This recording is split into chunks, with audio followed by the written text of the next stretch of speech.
Aryani saking kelas 10 LP1. Kula teng mriki ajeng mritakake kemacetan mudik lebaran tahun 2022. Puncak arus mudik Idul Fitri 2022 isih lumaku ing dina iki. Setu tanggal 30 April 2022. Sawetara titik ing dalan tol lan rute arteri uga ngalami kemacetan amarga minat wisatawan sing nggunakake kendaraan pribadi ing taun iki. Update titik macet mudik lebaran 2022. Kepala Subbagian Humas Kasubag Direktorat Jenderal Perhubungan Darat Kementerian Perhubungan Kemenhub Pitra Setiawan ngendakake saiki isih ana kemacetan utamane ing dalan tol.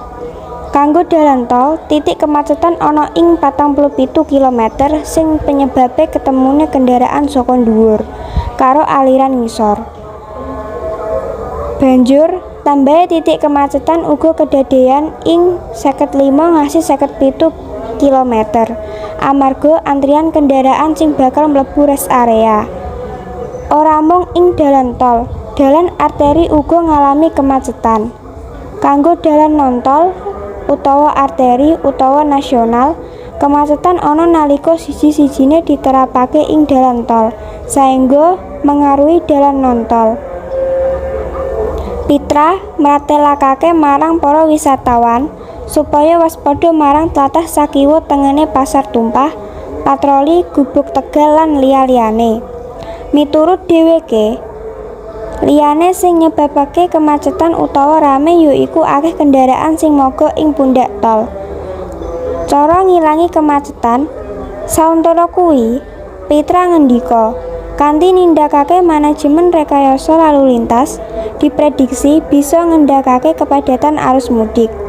Dikawruhi, definisi manajemen lan rekayasa lalu lintas adhedhasar Peraturan Pemerintah Nomor 32 Tahun 2011, yaiku serangkaian usaha lan kegiatan sing klebu perencanaan, pengadaan, instalasi, regulasi lan perawatan sarana prasarana dalan ing konteks mewujudkan, mendukung, lan njaga keamanan, ketertiban, kelancaran lalu lintas.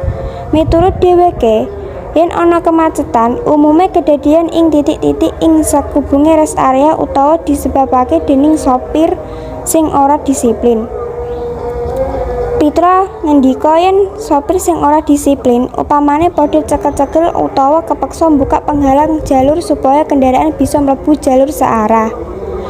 Mulane kita ngajak supaya tansah manut rambu-rambu lalu lintas lan arahan saka petugas ing lapangan. Kanggo informasi, pemerintah wis ngupayake macem-macem cara kanggo nyegah kemacetan ing dalan tol sajroning mudik lebaran 2022. Salah sijine, Kementerian Perhubungan lan Kementerian Koordinator Bidang Lalu Lintas lan Perhubungan nyiapake papat rekayasa lalu lintas.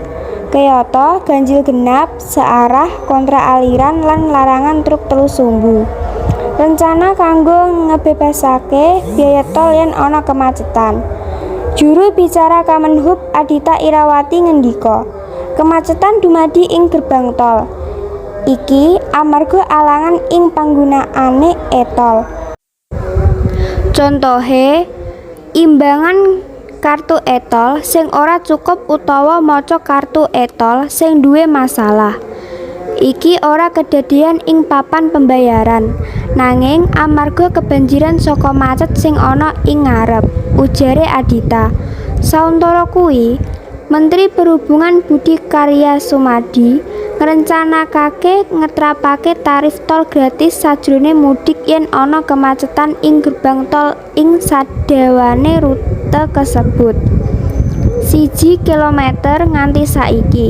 Kebijaksanaan iki durung dilaksanakake amarga katon kemacetan akeh banget amarga kebanjiran sawetara alangan ing dalan tol ngarep, ujare Adita. Keputusan kanggo ngetrapake tarif tol gratis bakal ditindakake miturut kewicaksanaan polisi. Katen pawarta dinten iki kula ucapke sugeng enjing.